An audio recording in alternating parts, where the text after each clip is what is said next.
Well, thank you very much, Neil, for that extraordinarily flattering introduction. I hope I can do justice to this. No, that isn't on yet, so I have to do that first. Right. It's not the easiest subject to talk to a general audience about, but I'll do my best. In fact, I'll use a slide here, which is, as you can see from the kind of grubby look about it, is a very old one. It gives you the general idea of what a twistor is in a certain sense. Here we have, that is supposed to represent space-time. Here we have time going up the picture, which is usual in my pictures, and space going off horizontally. It's supposed to be three-dimensional this way, so you can see the three arrows there. But of course, it's hard to draw all the dimensions, especially on a flat piece of transparency here. Now, here we have a light ray, and basically that gives the initial picture of what a twistor is like. So first of all, you have to get used to space-time already, so we'll assume that you're not unhappy with the idea of space and time all being fitted together into one thing, which is a four-dimensional space-time, as we call it. Well, what's this? This is the history of a light particle, say a photon. So it whizzes along at the speed of light, and you scale things so that space and time are, well, if your measure of time is 1 second this way, then it has to be 1 light second that way. That's a long way, actually. But don't worry about that. We like to draw our pictures so that light rays are at 45 degrees. That's just handy, because otherwise, you know, if you had a normal, they'd be more or less horizontal. So, OK. You'll notice that there's a sort of corkscrew attitude to this thing. Well, you might wonder what that's doing. Well, that's because a twistor really is not just a light ray. It characterizes the spin of the particle as well. So photons actually do have a spin, and they can either spin one way, right-handed or left-handed, or combinations of the two. And this is supposed to indicate that this thing is spinning in the direction. I think it's meant to be right-handed in this case. Now, what's this over here? That part of the picture is the space of twistors. So one entire light ray is the single twistor. And so that over here is represented by a single point. So that point is supposed to represent this thing here. And the idea is to think of this space, which is the twistor space, as being in some sense more fundamental than the space-time. And you might say, well, how do we reconstruct this space? How do we reconstruct space-time, which is this space over here, from the twistor space? Well, you say, take a point here and look at all the photons going through that point and all the light rays through that point, and they will represent a sphere. That's really the sphere. Well, I've got another picture down here. So if you look out into the sky, this is your light cone, which is showing the light rays coming into your eye as you look back down, and you will see a number of stars, perhaps. And the world lines of those stars, that's the histories of the stars in the space-time picture, which is here. And they will intersect your past cone. That's the light rays coming to your eye. Each one will be the point you actually witness when you see that star. And this is the field of vision that you might see. I've got 4 stars here. And it so happens that these 4 stars lie on a circle. There's a good reason for that, which I'll come to in a minute. But this thing, which I've called a Riemann Sphere, and I'll try and explain why it's called that, represents all the light rays through that single point. So that point, well, it's a point in space-time. So you call it an event. An event is a point in space-time. And that is represented by that sphere. So if you knew in this space where all these spheres were, which represented points here, then you would be able to reconstruct this space from that one. So the idea is it's a sort of correspondence. You can go backwards and forwards. Then you might say, well, why bother? I mean, you could do it here. Why? What's the point of this? Well, the point is that it reveals all sorts of structure that you don't easily see in space-time. And I've listed a few of the things here. Complex. Now, I don't mean complex in the sense of complicated. I mean complex in the sense of complex numbers, which I'll come to. In fact, I might as well dump them down here while I'm talking about it. Here we have, I'll come back to that. But complex in the sense of complex numbers. Non-local. Well, that's part of the title of the talk, so I ought to be saying something about that. And it's the sense that things, there are phenomena in nature, particularly revealed by quantum mechanics, which are not local. You can have things which are related to each other. They look as though they're a long way away, and somehow they're all part of one thing, and you can't regard them as independent, separate things. It's a very mysterious feature of quantum mechanics, which is the point of this talk, trying to grapple and look at this in a different way, which somehow makes sense of it in a way that you wouldn't really make sense of it if you just had this picture. So that's part of the idea. And I'll try and say a bit more about that sphere. And the sphere appears again over here. It's the same sphere, really. You see, this sphere represents all the light rays through this event. And now, if you take this event here and you look out, you'll see the light coming into your eye, and you see various stars, and that's, if you like, your celestial sphere. So it's the sky you see when you're out in the dark night and you look at the stars out there. Well, especially if you're out in space, then you could see all the way around. The Earth tends to get in the way if you're on the ground, but apart from that. And there's a rather strange feature that these spheres have. You see here I've got a picture of two different observers looking out at the same sky. They just managed to miss each other, only just, at the same point, basically. And they look out at the same sky, but they're going at different speeds, very hugely different speeds. Imagine one of them might be going at half the speed of light or something, and looking out at the same sky. Okay, they seem to see the same stars. The sky is distorted in a way because in the direction you're moving, things tend to crowd in. It's a thing called aberration. But it's distorted in a very particular way, which is such that the circle here, which I've got those stars which happen to lie on a circle, they'll still lie on a circle to the other observer. Okay, well, I'll come back to these features later. I think I just want to leave this here for the moment, so you'll see the general idea of twistors. And let me say something more about this other thing, which I don't think I commented on yet, maybe because it looks a little forbidding. Mathematically sophisticated. See, that is one of the things that, see, it depends. If you're a mathematician, that looks nice. You say, oh, that's good. But if you're not a mathematician, it's a little bit daunting. So I'll try and explain some of these ideas in a way which I hope is reasonably accessible. Okay, first of all, we need to know about these complex numbers. So we have numbers which involve the square root of -1. Well, the square root of -1 is called an imaginary number. You might think it's not really there if it's called an imaginary number. But you have to bear in mind that it's just as real as any other kind of number. I mean, these things were first thought of many, many centuries ago. And okay, then mathematicians began to realize that they were useful in many ways. But they're still kind of, you might think of the inventions just to help you. But in fact, they turn out to be deeply embedded in the way the world works at the level of the small things that are governed by quantum mechanics. So we'll come to that. Okay, so complex numbers mathematically are very useful. They enable you to solve algebraic equations. I've written one sort of randomly here. The thing is, you can solve all of them. That's what's amazing about them.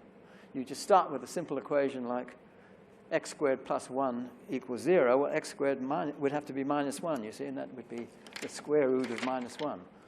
So the miracle is that all you have to do is have something which solves that peculiar equation, which is the square root of -1, and then you can get all the solutions of these equations, no matter how complicated. This is, see, z to the 100. That's a pretty big equation there. And then there are other things like when series, like this series you write down, when does it converge and when does it diverge, and the sum of it doesn't give any indication of that. Whereas if you go into the complex numbers, you understand that. Okay, now what is a complex number? It's a thing like this. Z equals A plus I. I is the square root of -1 times B. And A and B are ordinary, what we call real numbers. Well, even then there's a question, why are they real? You see, they're only real because you're sort of used to them somewhat. But they're infinite decimals, and is that real? I mean, you worry about it. On your calculator or your computer, you can only put down a certain number of those decimals. Do all those decimal places mean something? So you might ask the same question. Are these so-called real numbers real or not? So that's the sort of question we mathematicians like to answer and say, well, they're all just as real as each other. We like to think they're all real, so that's fun. Okay, now it's not just that. As I said, these numbers are fundamental to quantum mechanics, absolutely fundamental. Up until that point, the numbers have been just useful in many ways. They're useful, for example, with electrical circuits. If you want to understand about electrical circuits, you use these complex numbers. But it's just a sort of trick.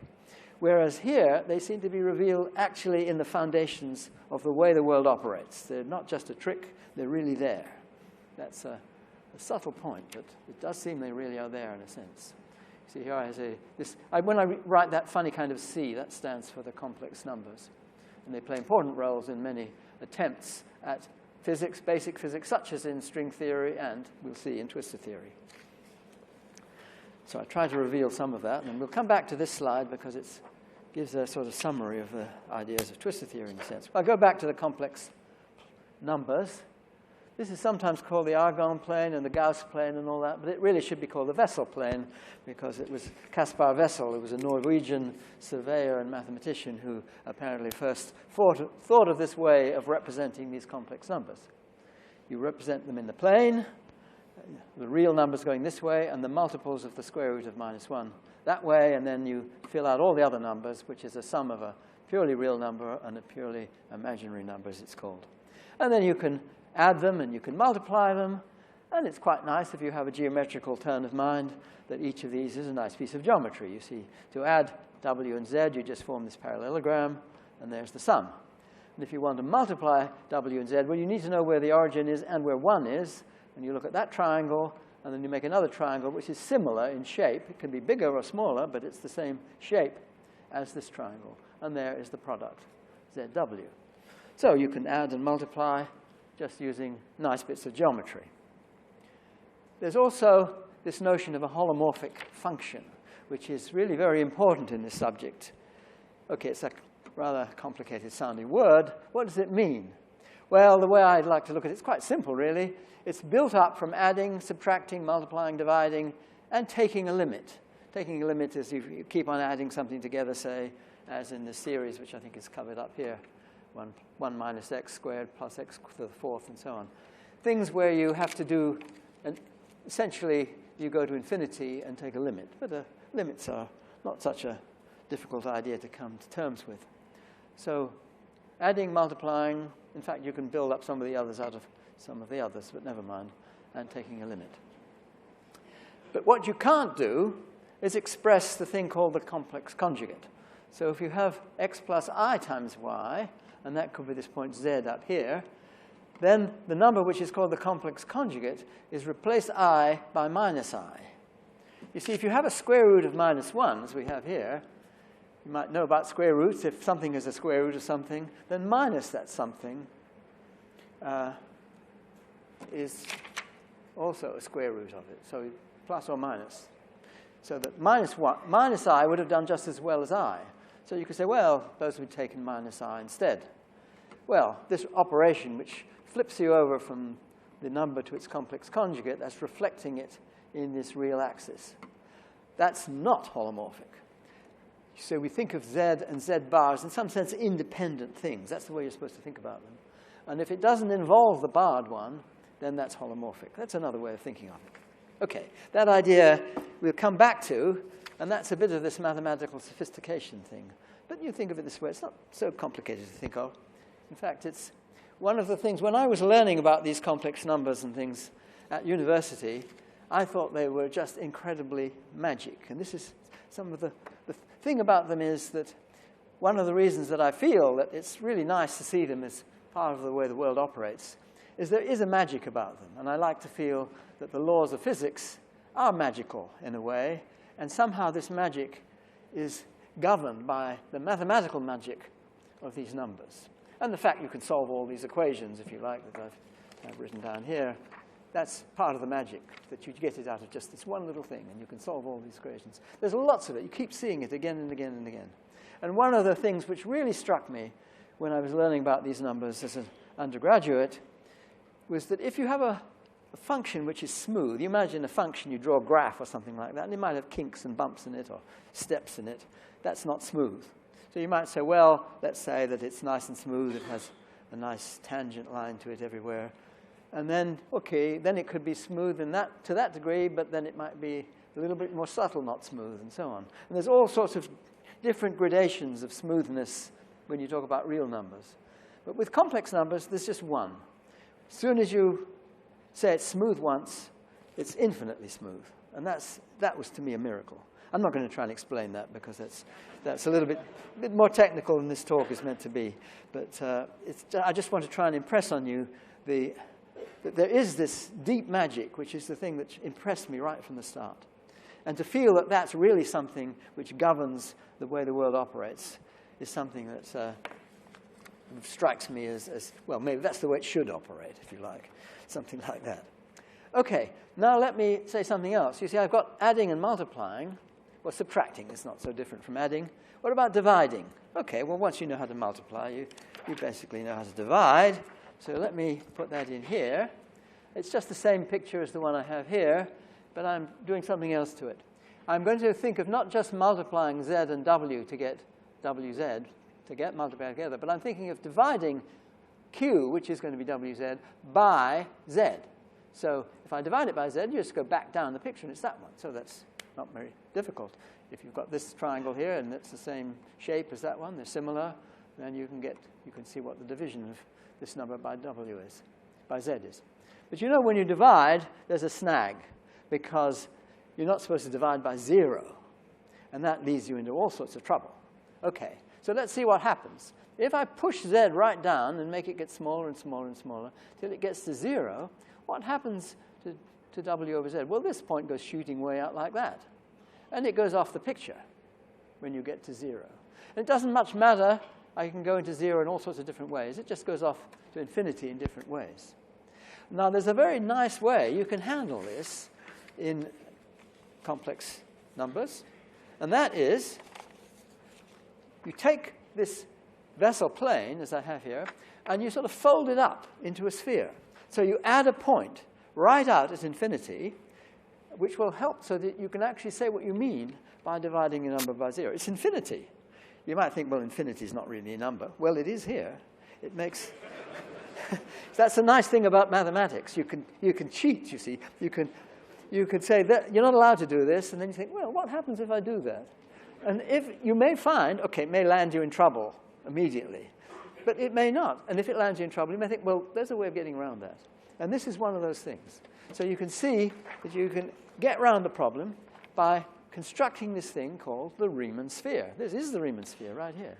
It's called the Riemann sphere because Riemann thought of it. I think that's a good enough reason. As far as I know, there wasn't somebody like Wessel who thought of it first. So if there is, I'll have to change calling it something else. But okay, as far as I know, it's the Riemann sphere. And how do we do this now? Okay, we take a sphere, perfectly nice sphere in ordinary three-dimensional Euclidean space, and I take the equator to that sphere, and I put a plane through the equator. And that plane is going to be the Wessel plane, or the complex plane. So I'll put the plane here. There it is. And there's a thing called the unit circle. That goes through 1 and I and -1 and -I. So it's this circle here. Very important. It's the unit circle. And that unit circle is supposed to coincide with the equator of the sphere. And then I take the south pole and I project. It's called stereographic projection. It's a very beautiful kind of piece of geometry. I project from the south pole, and I'd say take a point U. That's some complex number. You see, that's a point on the Wessel plane there. I join it to the south pole and see where it goes. It makes this point up on the sphere. And I'm going to call that U on the sphere. 0 projects right up to the top. That's the north pole. Anything on the unit circle goes to itself. But then I have infinity. You see, infinity, if I tried to project onto the plane, it would go right out to infinity on the plane. That's where I got to when I was trying to do my construction over here. So infinity, when it's the sphere, it's right there. It's an honest point on the sphere. So the Riemann sphere includes infinity. Now we're going to come back to that because it's really important in not only quantum mechanics, but in relativity. And to me, this was a link. You see, we have something which is fundamental in quantum mechanics, and that's this Riemann sphere, and I'll try and explain why. And something else which is fundamental in relativity, and that's the sky, which we think of as also a Riemann sphere. And the link between them has to do with these fundamental complex numbers. And that is really the basic driving force behind twistor theory. Okay, so now I'm going to come to this, but let me say a little bit more about relativity, because that's the easier one, if you like. Relativity may be confusing, but it's easier than quantum mechanics, I'll tell you. What we need to know is the light cones. Okay, here you see this is the sort of basic structure in space-time. Space-time is four-dimensional. You get used to that by throwing one of the dimensions away. That's the usual way of doing it. So you think of the picture. I've just thrown a space dimension away. I have them all in this picture here, but this is the light cone, and you think to see what does it represent? A flash of light coming in to that point, and then you think of an explosion there, and that's this flash of light going out. And the history of that, you think of sections through it. That's now, that's the next moment, that's the moment after that. So that's now, that's the next moment. Think of that as the sphere now, not as, you see it looks like an ellipse or a circle there, but it's really meant to be a sphere, and this is meant to be another sphere because of the extra dimension. And it's going out with the speed of light. Okay, so that's the light cone. And here's a picture of special relativity, and lots of light cones all over the place, and they're uniformly arranged, and light rays have to go so that they're always tangent to the cone, and massive particles have to have their histories within the cones. And if you go to general relativity, which won't be relevant to this talk, I'm afraid, but these cones are still there but all over the place. Don't worry about that. You can think about the special relativity, and that's fine, because that's all I'm going to be talking about in this lecture here.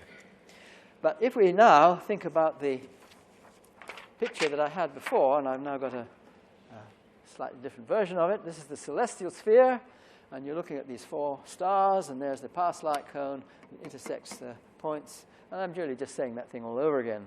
Differently moving observers perceive this sphere in such a way transformed from one observer to the other so that circular patterns go to circular patterns. Well, if you know more about these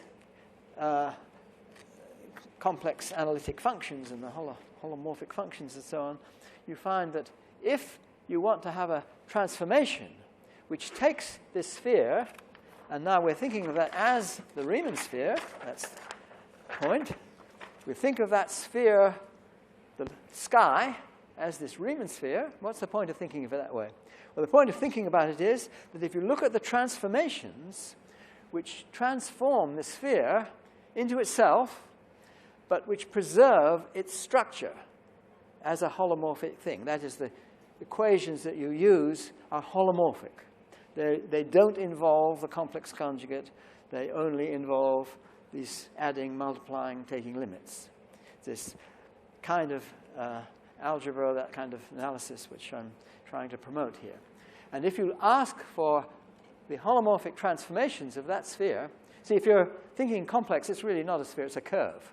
Now, it doesn't look much like a curve, does it? But you see, that's because we think of curves in terms of real parameters. A real number will tell you how far you've gone along the curve. But if you think of a complex one, okay, it's two dimensions for a real person. It's the Wessel plane. You see, it's a plane. But now when we fold it up into a sphere, it's a sphere. But it's really only one dimension because it's one complex dimension. So that's the idea you've got to get your mind around, that a complex dimension counts as two real dimensions. So this may look like a two-dimensional thing, but you think of it as a one-dimensional thing if you think complex. That's the idea. And when you think complex, you then got to think holomorphic too. And holomorphic, sending this into itself, the only transformations you can do are these ones. So the only transformations of the Riemann sphere to itself, which are genuinely holomorphic, are the ones which preserve circles, and they are the ones that you actually can get from one to the other by transforming from one observer to another. So that this complex geometry, the holomorphic geometry, is really revealing something about relativity. And it's not an obvious thing. In fact, the fact that circles go to circles, when you think about it a bit, it's a bit surprising. But you think about it the right way, it becomes obvious. And the usual thing is to think about it the wrong way, of course. And then you have to wonder why it's true. I'm not going to explain that because that would be going too far afield. Okay. But that, to me, is one of the miracles. Okay, the sky, the transformation of the sky, if we think of the space of light rays, which is what I'm sort of doing here, those transformations are the ones which are holomorphic. Okay. Now I think I'm going to say something about quantum mechanics. What is the most basic thing about quantum mechanics? I talked about the most basic thing about relativity. It's this group, the Lorentz group, which can be understood as a holomorphic thing. Okay. What's the most basic thing about quantum mechanics? It's quantum linear superposition, which is both beautiful and very puzzling. If you have two states of a system, and I'm calling them A and B, then one of the basic rules of quantum mechanics, and if you talk of these as quantum states, when you think of big macroscopic things, it's a little puzzle. I'm not going to go into that one. That was basically, I think, the public lecture that was just mentioned, the first one I gave here. I was talking about these issues then. There are great puzzles about quantum mechanics when you try to apply them to big things, but let's not try and get into that one here. I'm just going to talk about how quantum mechanics works when you're really talking about objects which you really believe are quantum mechanical things. A and B are two possible states of your system. Then you can form combinations of W times A plus Z times B, where these are complex numbers. They've got to be complex numbers or it doesn't work. And that's physics. They're out there in the world. Now, we note another property of these state things, these things I've written with green capital letters, and if X is a state, that if you multiply it by a complex number, it doesn't change the physics. So these things are really what are called state vectors. They're a little bit more than the physics. They're the things that you use in the formalism of quantum mechanics. And if you multiply one of those things, a state vector, by a complex number which is not zero, you don't change the physics. So that means if you took this thing here, WA plus ZB, and I multiply it by Q, I get QW plus QZB. And it's the same physical thing, because multiplying by Q all the way through doesn't make any difference. But what I haven't changed is the ratio. The ratio of W to Z is the same as the ratio of QW to QZ. The Q's just disappear. So the ratio of these things is what's important. So in any two-state quantum system, it's the ratio of these two numbers. They're called amplitudes, complex amplitudes. I may use that word from time to time, but there are these multipliers that you have here. It have to be complex numbers. Now, here is where Riemann Sphere comes in, and I'm going to reveal what's underneath here. This is one of the simplest quantum systems, and I've always found it an amazing one. Every time I think about it, I think it's amazing. If you have a particle like an electron, most of the basic particles which constitute matter, electrons, protons, neutrons, and the quarks, which are the constituents of protons and neutrons, they are all things which have what's called spin half. They spin at a certain rate, which is half in basic units. Now, a spin half particle is basically built up out of two independent states, and I'm calling them up and down. That means spinning right-handed about up. So you might think of spinning about an axis which is pointing in the direction so that the spin is right-handed about that direction. Or it could be spinning down right-handed about that. And those are the two basic states, if you like. And all the combinations that you can make, this is this superposition here, is an instance of this basic principle of quantum mechanics. And I always regard this as amazing. All these combinations are another state pointing somewhere else. So you can produce other states as combinations of these two. And there's nothing special about up or down, after all. What's wrong with right and left? What's wrong with that way and that way? They're all just as good as each other. And the thing is that you can see, for that sort of reason, at least with this kind of system, these two basic states are no more particular than any other combination. They're just as good as each other. Okay, now there's a nice piece of geometry here, and you might have guessed what this nice piece of geometry is, as long as I can find my transparency. Oh, it's just here, isn't it? No wonder. It's there already. It's the Riemann sphere. Here we are. You see, how do we know which way this is pointing when you put W and Z in? Well, what you do is you form the quotient. I said it only depends on the ratio. So you form this ratio, which divide one by the other. Of course, it might be infinity if W happened to be naught, but we know we can deal with that now because it's just the Riemann sphere. And you take your point, W, Z over W. It's a point on the Wessel plane. There it is. You do the projection I was just talking about before. It's a point on the sphere. The direction out from the origin to that point is the way it's pointing. So you have this beautiful connection between these funny parameters, these numbers in quantum mechanics, which are mysterious numbers that the mathematicians like to play with for many centuries, and suddenly they're sitting there in physics. And they're there in the spins of these basic particles. Well, you have particles which have more complicated spins, but you can still see them there. They also have nice geometry. I don't want to go into that now. But this is where it's most manifest, and you can see that Riemann sphere really playing a role. And you see also, this also used to strike me, it depends on space being 3 dimensions. I don't know, that I have to be a little nervous if there's string theorists in the audience who tell us that space ought to have lots more dimensions. That's one of the things. One of the reasons I never liked that idea particularly. Fine, strings are fine. What I don't like is having to put them in this huge number of dimensions, because of things like this, which seem to tie these basic ideas to 3 dimensions of space and only 3 dimensions of space. Well, I'll show you another example of where this geometry comes in. And this, you can see, is getting closer to twistors, because here we've got these lines with the little spirals around them.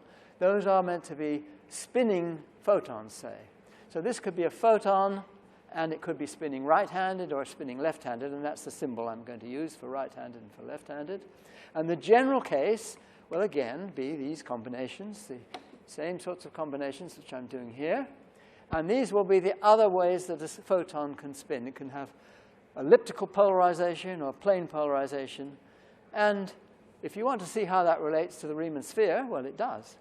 This is what you have to do now. It happens to, because this photon is a thing called spin 1 and not spin half, and that means the reason for the square root is to do with that. Let's not go into that, though. But you need to take not just the ratio, but also the square root of the ratio, and that's a point Q on the Riemann sphere. Let's suppose the photon is going upwards here, so that's the direction of it. The point Q is some other point on the sphere determined by these numbers here. You now look at the direction out to Q. You form the equatorial, well, what do you call these things? A great circle, which is in the plane perpendicular to that direction. And that's a circle now on the sphere. You project it down in the direction of the motion here. You project it down, and you get an ellipse on the Wessel plane, and that ellipse is the polarization ellipse. So you can directly relate the polarization of this spinning particle, again, to the Riemann sphere. Okay, well, that's all very nice. Now I'm going to tell you something that's nice, but it's very strange. And this is part of the point of this talk. Quantum non-locality. You see, there are these very strange things. Well, it's basically Einstein who started worrying about these things first. He was, I think, trying to poke a hole in quantum mechanics, because even though he's one of the people who started the subject, he didn't like the way it went, because that's not the only case where that's happened in science. But in this case, he thought there must be something wrong, and so he pointed out things that were very strange implications of quantum mechanics, thinking that they were going to show quantum mechanics was wrong. Unfortunately, in this case, it showed that he was wrong and that quantum mechanics was right. But they were very insightful things to point out, and these contributions from Einstein and his colleagues, Podolsky and Rosen and David Bohm, which is more like the specific case I'm showing you here, he's pointing out that quantum mechanics does have these very, very strange implications. Now, here we have something starts off in a state of spin 0. That means there's no direction it's got to it at all. It's a symmetrical thing. And it splits into 2 particles, each of spin half, so they're like the ones described here. And the spin over here and here have this property that they're opposite. Now, I should say, this is one of the very strange things about quantum mechanics. It may be that the thing is spinning in some direction. Now, how would you ever know? Well, you could say, well, let's measure its spin. But the thing is, when you measure the spin, there's only one bit of information you can ever get out of the spin of a spin half particle. So you choose your direction, say, well, let's try this one.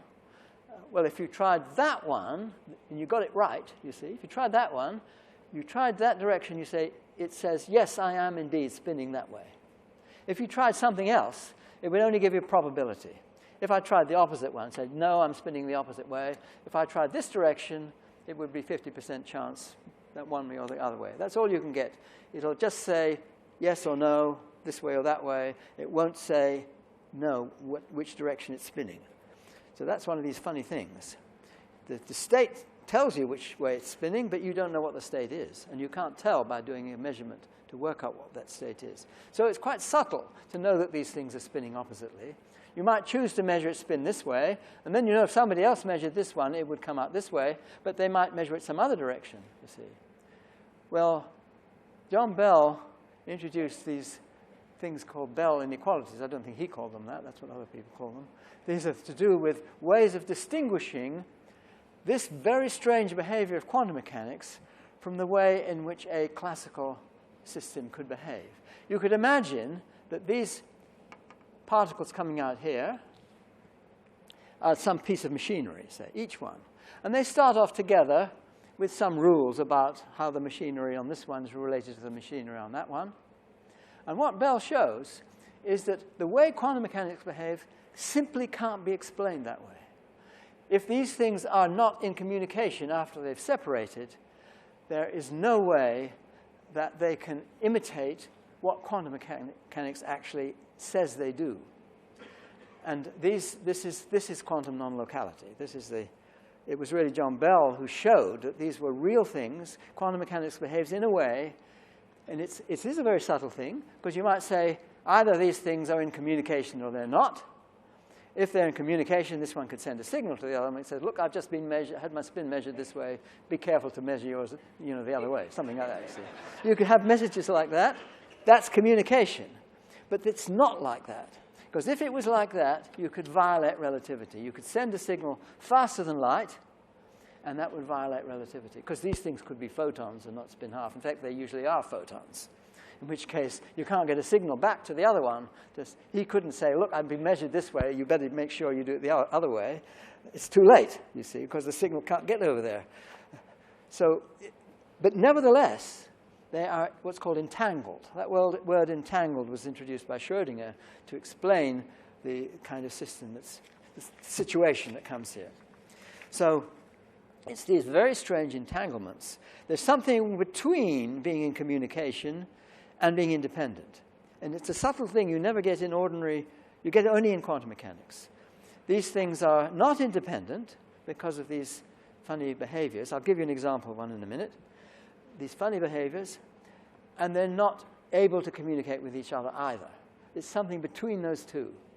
Very subtle, sophisticated phenomenon, which is non-local in some definite sense, but not explicable in terms of signals going faster than light, because you're not supposed to have those. That would ruin relativity. Now, there are examples using photons. I'm not quite sure what the record is at the moment, but the distances, you see, you think of quantum mechanics as being about small things. Okay, the things are small, all right. These could be photons. It's small in a sense. But they can be awfully far apart.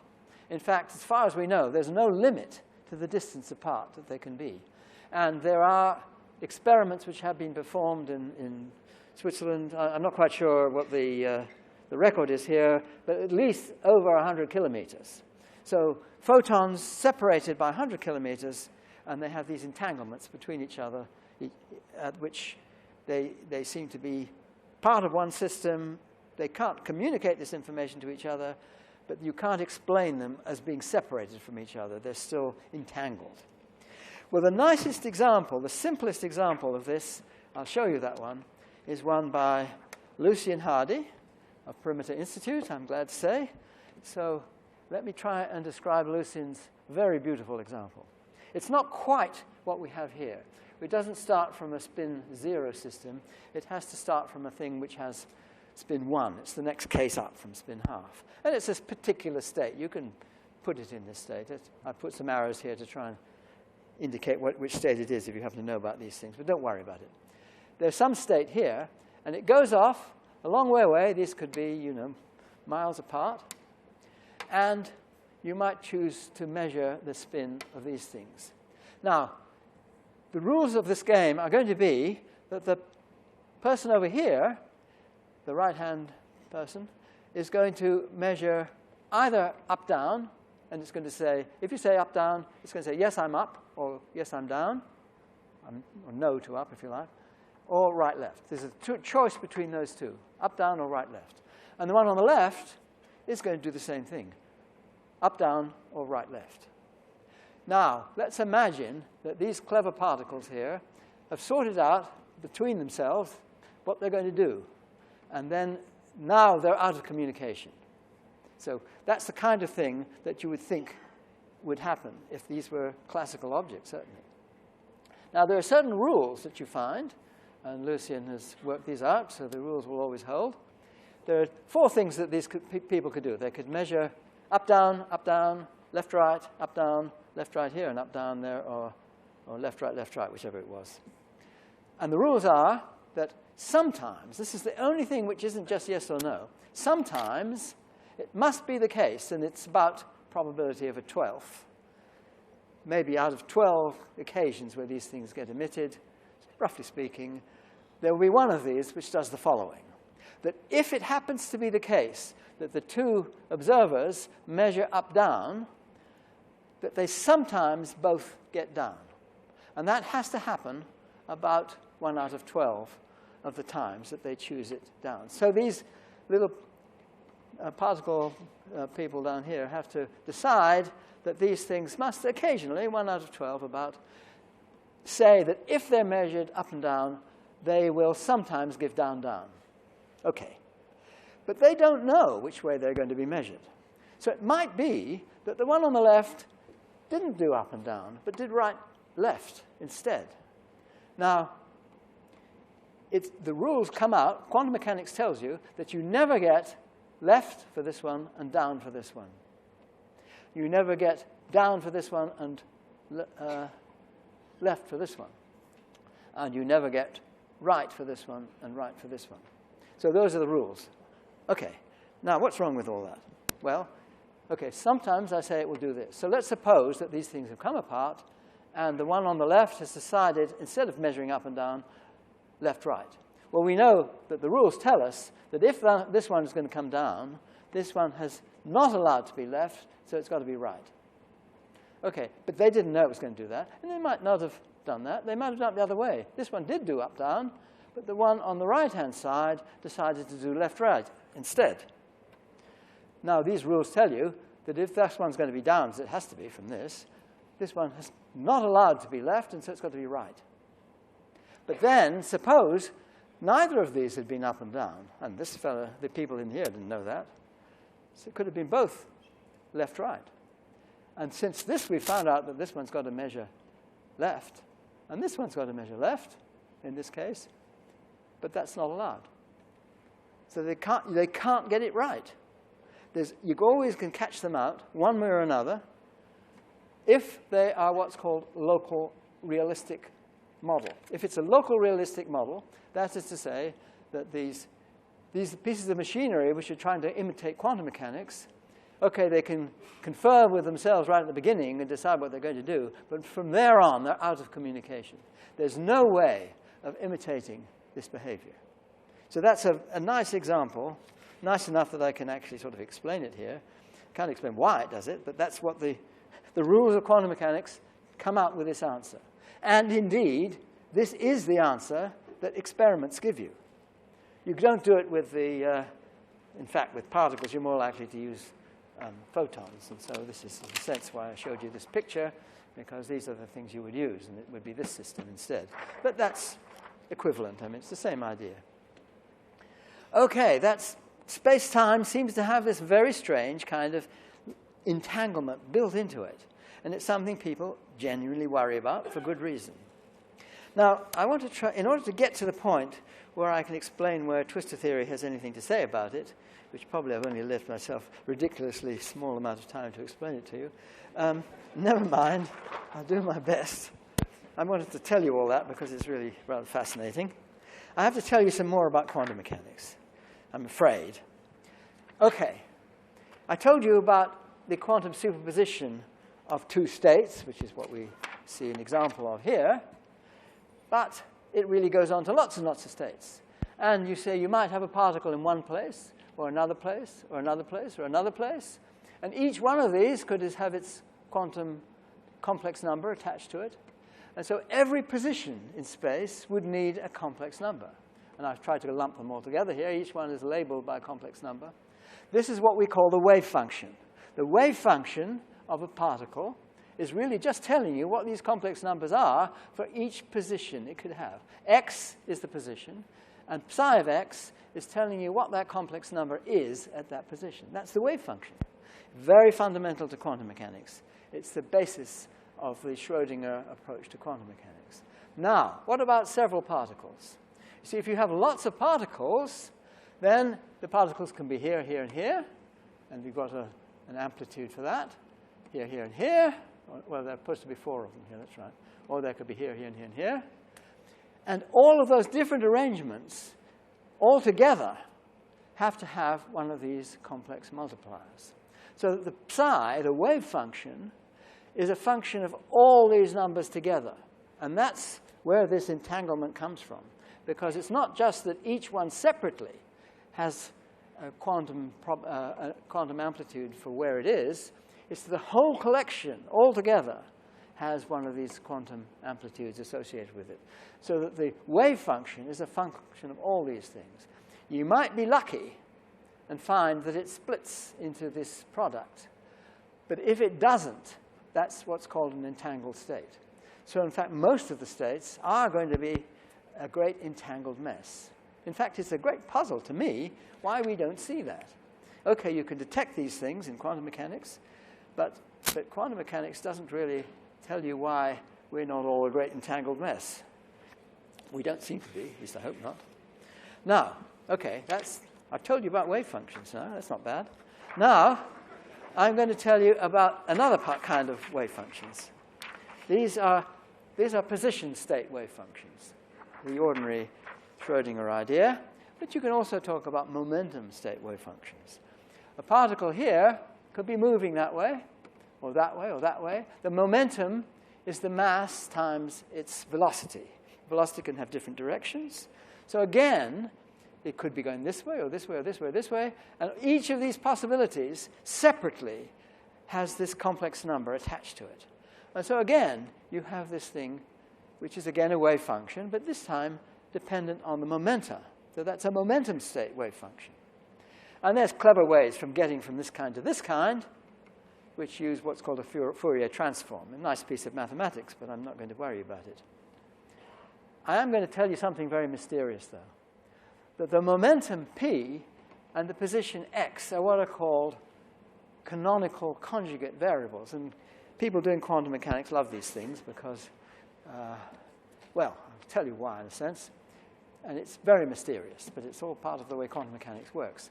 That if you're working in momentum space and you want to know how to talk about position, it's not allowed to be in there, but the position turns out to be differentiation with respect to momentum. Now, if you don't know what that means, I'm not going to try and explain it to you. It's telling you how the rates at which things change, so that as the momentum changes, the rate of change is this position. Well, that's a funny thing, isn't it? There's actually one of these that's got a minus sign, but I couldn't remember which was which when I was making the slide, so I imagine one of them's got a minus sign in it. But never mind too much about that. See, if I'd used the spatial, this one over here, what's momentum? Well, it's differentiation with respect to position. That's a strange thing. That's the way quantum mechanics works. Don't worry too much about that, except I'm going to use it in a minute in twistors. This is the standard quantum mechanics. That's nothing twistors about this. But I'm going to do something rather like that. And the reason I'm doing it is because that's what you do in quantum mechanics. And, well, let me leave that one there if you like. Okay, back to twistors. Now, I'm going to, if you remember my original picture here, why don't I just do that? I'm going to say a bit more about this space here. Here is Minkowski space. That's the space of space-time of special relativity. And here is a light ray in that space-time of special relativity. And here is the point which represents that light ray. It's just this picture. Here, that's that point representing that light ray. Now I'm going to add a bit to it. You see, twistor space is really a bit more than this space. And why is it a bit more? Well, you see, if we look over here, the nice idea would be to say, well, that Riemann sphere, you've got these Riemann spheres all over the place. And remember what a Riemann sphere is. It's a curve. But it's a curve if you're a complex person. And we're trying to do things as complex as we can. Complex in the sense of complex numbers. So that means that this is really a curve. And it has to be a holomorphic thing to be a proper point in space-time. That was what I was saying here. But it would be awfully nice if this whole space was a complex space. If the whole space was a complex space, then these Riemann spheres would just automatically be sitting there, and you'd know where you are. And it would be a very beautiful piece of geometry. It doesn't work for a very good reason. Because if you count the number of dimensions of these light rays, it comes out as 5. It's just the number of parameters you need to specify where the ray is. So that means that this space here is 5-dimensional. What's wrong with that? What's wrong with that is that 5 is an odd number. And every space, complex space, in real number terms, has to be even, because each dimension counts as 2. Each complex dimension counts as 2 real dimensions. 5 dimensions is no good. Well, fortunately, there's a, well, I wouldn't have been talking about this if there had been a way out. There's a bigger space, which is 6 real dimensions, and this 6-dimensional space is indeed a complex space. It's a very well-known one, if you happen to know these things. It's defined in quite a simple way. You take 4 complex numbers, you look at their ratios, and these are 3 independent complex ratios. It's what we call a projective space, complex projective space, and that's this thing over here. Okay, and now I put these z's, and then you have a, if you want to know where this place in the middle is, which I've called that, it's the space of the light rays, you have to write down an equation like this, which you see has these bars on it, which means it's not holomorphic. Okay, I clearly I'm not going to have time to explain all these things in detail, but I want just to give you a general picture of this thing. How do we understand this space? Well, first of all, I'm going to put, oh, it's getting complicated here. This is the Riemann sphere, which I like to draw as a little sausage, because it's not, it's also a straight line, you see. It's a sphere and a straight line at the same time. The best thing I can do is making it look like a sausage. But sometimes I'll draw it as a straight line. And there's this important thing which is called incidence, which is when this point lies on the sausage, and that's the same as when this cone lies on the line, you see. So you can see when they're going to come together. And that incidence relation is written on the other transparency. It's really the basis of twistor theory. But it's written at the bottom in a form which you probably have to know about matrices to know. But there it is. There it is. It's a nice, simple equation, really. Well, let me show you a bit of geometry. That whole construction is really telling you that the twistor space, this complex projective space, it's a space which has got points in it. It's got these lines. Here's where my sausage looks like a line now, you see, because it's got straight lines in it, this space, and it's got planes in it. Those are the basic things. And this is the space-time, but it's all made complex. And I think I'm going to leave this picture here only for the experts, you see, because I've got my transparencies, which some of these are with complicated formulae in it, and I don't expect everybody to wade through my formulae. But on the other hand, there are a few people here who probably want to see the formulae. So I put them on one side, and I'll talk on the other side. But so this is not formulae here, but it's part of the nice geometry that you get here. This is meant to be Minkowski space. It doesn't look as flat as Minkowski space does, because I put infinity into it, infinity in the picture too. Don't worry too much about it. This is the geometry. It's just nice to have these colored pictures. So I'll leave that down there. But I want to try and explain something else, which is this. What does a twistor actually look like? Why is it called a twistor? Okay, it's not such a complicated piece of geometry. It does, in a sense, depend on this, but not too hard. Here we have a point in this twistor space. Now, if that point happens to lie on this space in the middle, you see, that's this 5-dimensional space which I started with. We know what it is. It's a light ray. But if it doesn't lie in that space, suppose it lies in the bigger space out here, which is the 6-dimensional space, how do you picture it? Well, one way of doing it is, there it is, sitting in the bigger space. Here's the line which represents the point in space-time. And that point, I can draw the plane through that line and through that point. Now, that plane, you see, when you talk about twistors, you find that there's a sort of duality between planes and points. So if you've got that plane, you take what's called its complex conjugate. You put a bar over the top of it. That's this complex conjugate. And then it becomes a point again. So W is the plane, W bar is a point, and that means it's a light ray. So that means that given your line in this part of space-time, which represents the light rays, okay, that's a point in space-time now. So the green thing is the point in space-time. There it is. And the W is represented by that light ray. Now, wherever I happen to choose that point, it could be anywhere, I'd have a light ray through it. What is that configuration of light rays for a point up here? Well, it's that. So if you take any point, and it could be a point sitting here, you see where the arrow is. There's a circle going through it, and that's telling you that the light ray is going off in that direction. Okay, that's a little bit difficult to see, and I admit that. But this was really what started off twistor theory. And it's why they're called twistors, because this twisting thing is zipping along with the speed of light, and it represents the twistor. It also represents something about the angular momentum of mass, a particle without any mass. So I could describe it in those terms, but I think I won't do that now. Okay, so that explains this picture. You don't much use these things very often. It's very nice to have it, and you can put that in the front of your book or something, but it's hardly ever actually used in the analysis which twistor theory takes advantage of.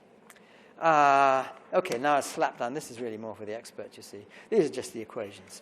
Don't bother with that if you're not an expert. But these are the equations that we need, the basic equations for twistor theory. Notice that one thing I do want to point out, though, is that the Z thing, that was the coordinates I had originally for the twistor, and that was Z too. I tend to use Z for the twistor. It splits into 2 bits, and I want to explain what those 2 bits are. Those 2 bits are what are called spinors, and you can sort of understand the spinors. This is all part of why twistor theory is a little bit complicated, because you've got to learn all these things properly. I'm just going to throw them at you. A 2-spinor, well, it's something like, a bit like a vector, but it's very specially associated with the light cone. It points along the light cone, so it's a particle like a photon might be zipping along with the speed of light, and so its direction of motion, and in fact its momentum, which tells you what the frequency of that light is, it tells you how energetic it is, the momentum of that photon is also gauged by the length of this vector here. So you've got a little bit more information than which way it's moving. You know how energetic it is, what its frequency is, if you like, or what its momentum is. There's one other thing here. There's this thing called a flag plane, which you must think of as being tangent to this cone. That's very hard to picture because you need all the dimensions here, really. But to get the dimensions, I'd take a slice through the cone, and that's a sphere. Remember that? We did that before. This point here, representing the actual direction of the photon, is a point on that slice through it. And this flag plane is a little arrow at that point. That describes the geometrical structure of the spinor. There's an algebra of these things. They have 2 components. I've got psi naught is the W, and psi 1 is the Z, and these are the same W's and Z's that we saw before. So that the spinor is somehow picking up these 2 complex numbers, which tell you how to add spins together to make other directions of spins. And there's a nice calculus of these spinors, which I'm using over here, you see. So those of you who like all these things can look very carefully at these transparencies. And at the bottom, I've got a formula which tells you how the momentum and the angular momentum of this spinning object, which is going to be described by a twistor, how it's constructed out of these 2 spinors, which I shall now put down here, which I call omega and pi. I know that the people who work on high-energy physics with twistors have used lambda and mu or something, which I regard as a mistake because they got it from my first paper on twistor theory, where I used all the wrong conventions. And they picked up on this, and they used all the wrong conventions too. But I later came to my senses and realized what the right conventions were, but nobody, at least I'm exaggerating. Okay, what I'm claiming are the right conventions are the ones I'm using here, where the two parts of the twistor, which I'm calling omega and pi, are telling you some nice, clear things. Pi is telling you the momentum of the particle, the massless particle. Could be a photon, if you like. And omega is telling you basically the angular momentum of it. Well, if you have this picture down at the bottom, that gives you a sort of picture of it.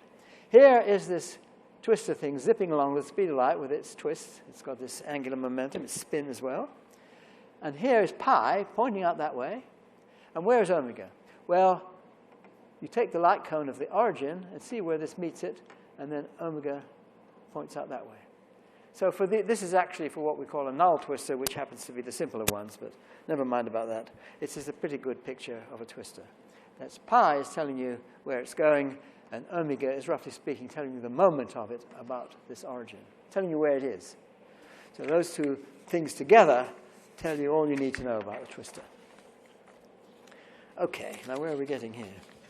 The next thing is I'm going to talk about twistor wave functions. Well, I'm not going to really, because this is the expert slide over here, you see. So you can read all that. Remember, I had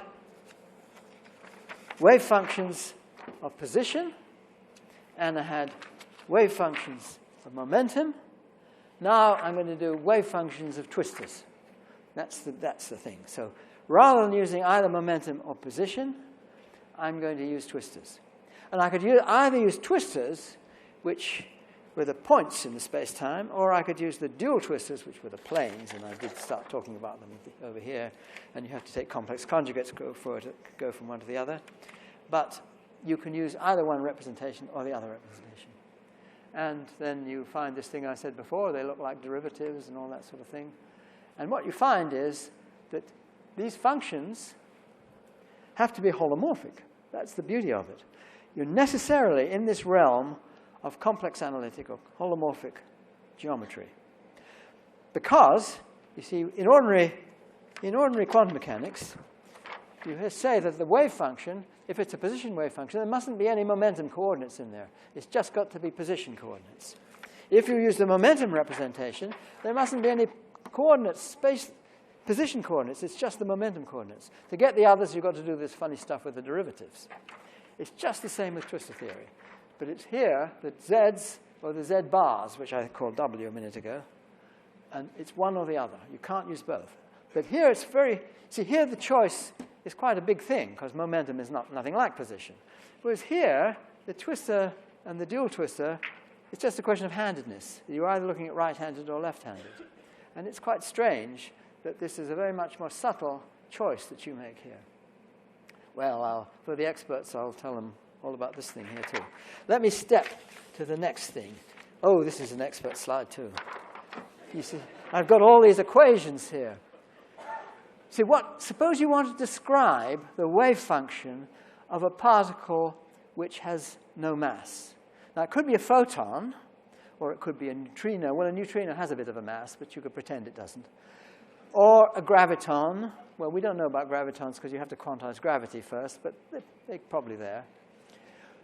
Any massless particle, it has an equation, a wave function equation, which looks like these things. And I'm not even going to attempt to explain these equations because they use all the thing.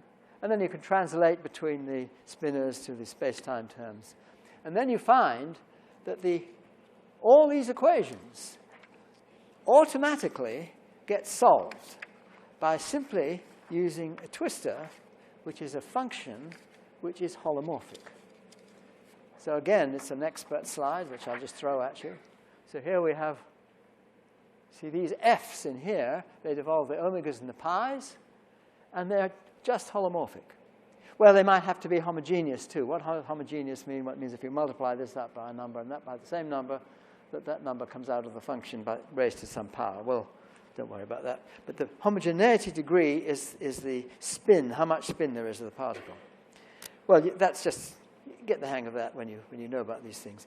But the point is that you don't need to solve these equations. They're automatically solved by this nice little formula. You take your function, which is holomorphic. Okay, it's got to be homogeneous if you don't want to mix the felicities up. But don't worry too much about that. It's holomorphic is the key thing.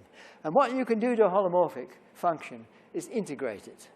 And that's the thing that people who work with complex analysis are doing all the time. You integrate these blasted things. And you integrate them around little loops. Well, Riemann spheres, you see, that's very handy. I'm just going to give you the answer. Here is Twistor space. And remember, it was divided into a top and a bottom half. Well, I don't think I said that very clearly before, but it is. It's divided into a top and a bottom half. Now, for a wave function, you just look at the top half. You forget about the bottom half. And the reason for that is that when you do these integrals and things, you come up with something which really is a wave function. Wave functions have to satisfy all sorts of properties, and one of them is that they're what's called positive frequency. They mustn't involve negative energies. So they should really be positive energy things. And that's a little bit of a nuisance when you're talking about ordinary functions. You not only have got to solve these equations, you've got to put in the positive frequency thing and all that stuff.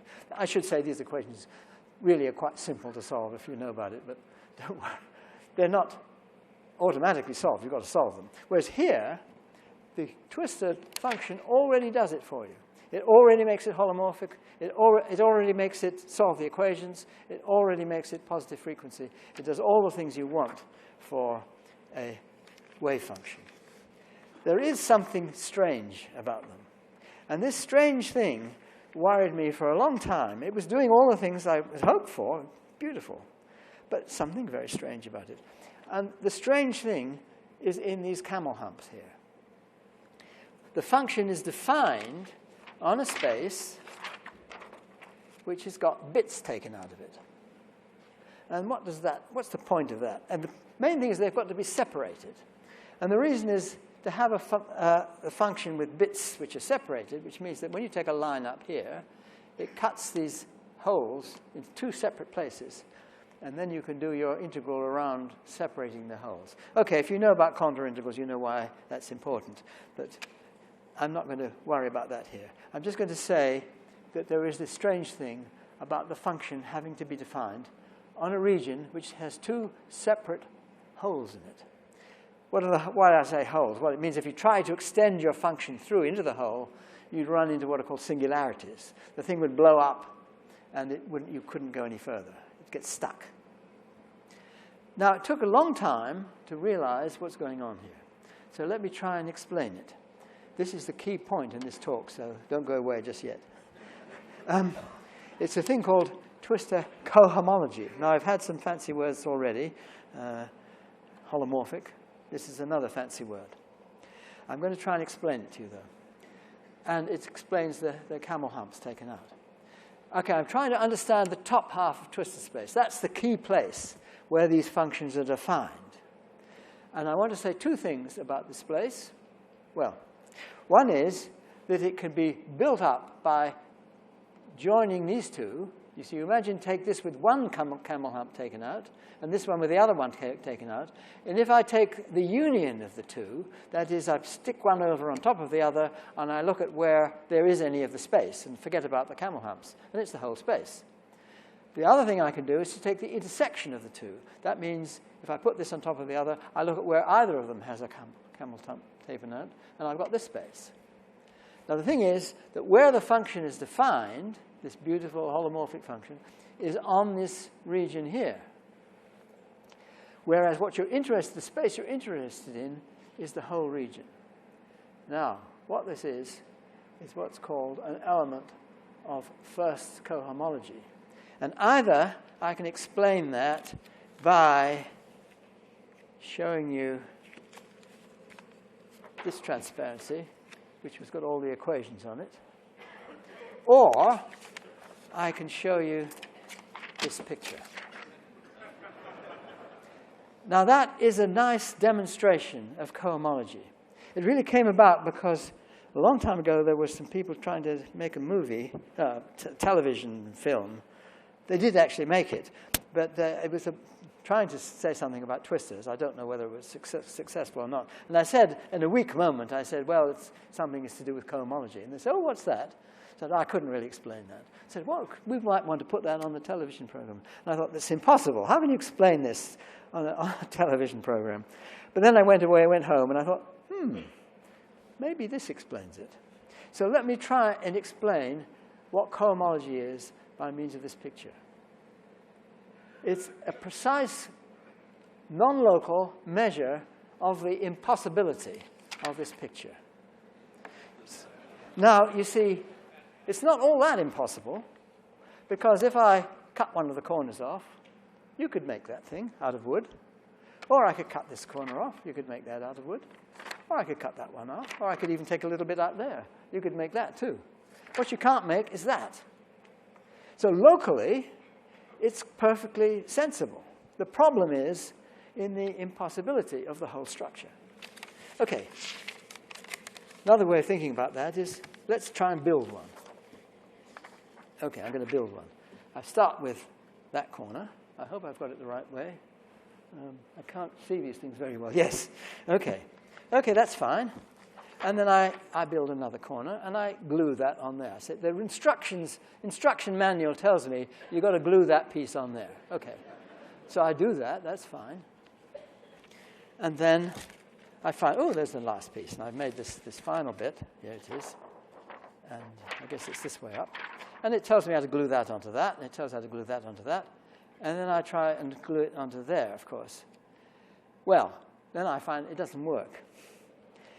Well, what you have to do is you get these instructions, and that's what these functions are really doing, you see. They're instructions about how to fit your function together. And does it fit? Or is there a glitch? And that glitch is a non-local thing, as I tried to say. It's not, the problem's not here. I could glitch it, glue it there. The problem's not here. I could glue that. The problem's not here. It's not there together. The problem is when I try and put them all together. And you do that fancy little bit of mathematics that I've got here, and that tells you whether you can do it or not. The cohomology element is the element which tells you how impossible it is. Is it possible or isn't it? Now, that's exactly what these twistor wave functions are like. Now, what is that to do with non-locality in quantum mechanics? Well, I'm going to give you an even simpler example. I told you the Lucien-Hardy example. This is even simpler, but it's not doing the same thing. It's something simpler because it's an only one particle non-locality. And this is, well, here we have a source of a photon. And this is its wave function spreading out over here. It's called a wave function, if you like, because it's a bit like waves. So you've got these waves coming out. You could imagine them as being water waves, perhaps. Here we have a screen. Now, the screen, the wave function tells you how likely it is to receive that particle here, how likely it is to receive it here. And you could say it's the intensity of the wave, which tells you the probability of seeing it here or here. But suppose you see it here. Suppose there's somebody sitting here and says, whoops, I've seen it. Too late. You can't see it. I've seen the photon. And so that signal to send, too late, I've seen it, would have to travel faster than light in order to get to every other point on the screen to say, you're not allowed to see that photon. It's been seen. That's non-local. It's a non-locality that's already there in a single wave function, single particle wave function. And I'm trying to say that that's a bit like this. In fact, it's very much like this. Because, you see, this is like your twistor wave function. It's spread out.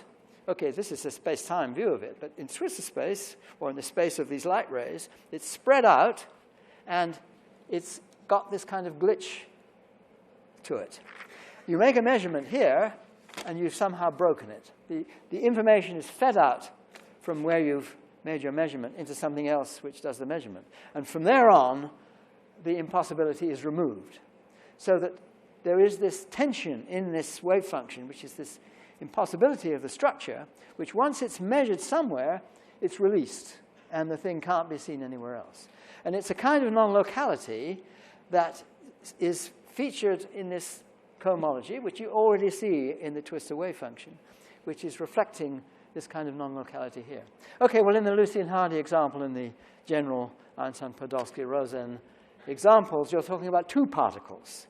So you then have to say, in Twistor theory, how do you describe a two-particle wave function? Well, it's cohomology again, but it's second cohomology.